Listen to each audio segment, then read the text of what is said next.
We are on to chapter 5 of his amazing new book. And the question is how to get high on plants for low blood pressure. What's the essence of that chapter?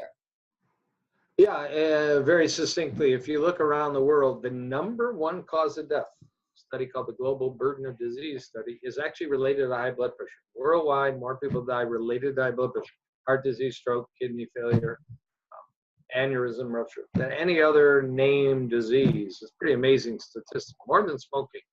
So, and there's been a lot of discussion, new guidelines. Your blood pressure should be 130/80, not higher Right. or less.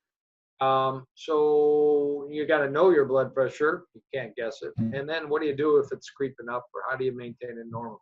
Turns out large databases, fruits, vegetables, whole grains, legumes, drinking water, tea, and black coffee is a foundation for maintaining normal blood pressure. Why?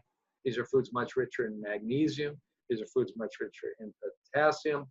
They're lower naturally in salt.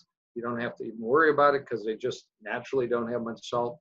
Use spices like cumin and turmeric and fenugreek and some others on food would be a great thing. The natural spices that help. Specific foods, beets lower blood pressure, flaxseed lowers blood pressure, hibiscus tea lowers blood pressure. But just generally a plant diet versus an animal diet will tend to favor. Probably you're going to lose some weight, which will help the march to a normal blood pressure too. But yeah, you could, some people get off of medication because they've decided they'll change their lifestyle and do what needs to be done to control and return their blood pressure to normal.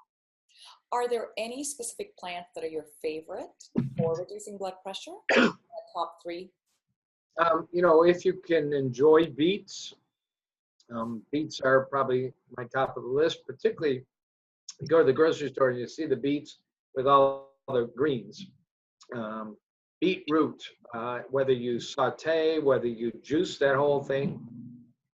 Another little tip, if you're eating beets for your blood pressure, but you're using scope and Listerine to make your breath friendly and enjoyable, you actually may be negating the benefit of beets and greens and such.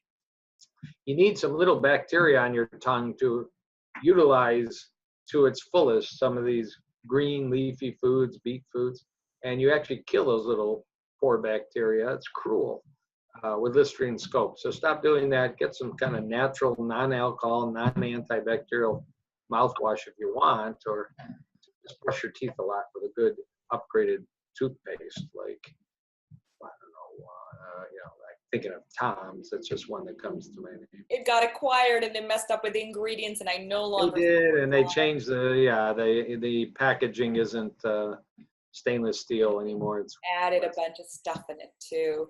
Honestly, I love just the regular Trader Joe's one. There's a couple of new ones out there. I actually find that people who complain a lot of bad breath, it's not the teeth. You're trying to clean the teeth, but it's not the teeth. It's poor digestion. Yeah, it could be reflux.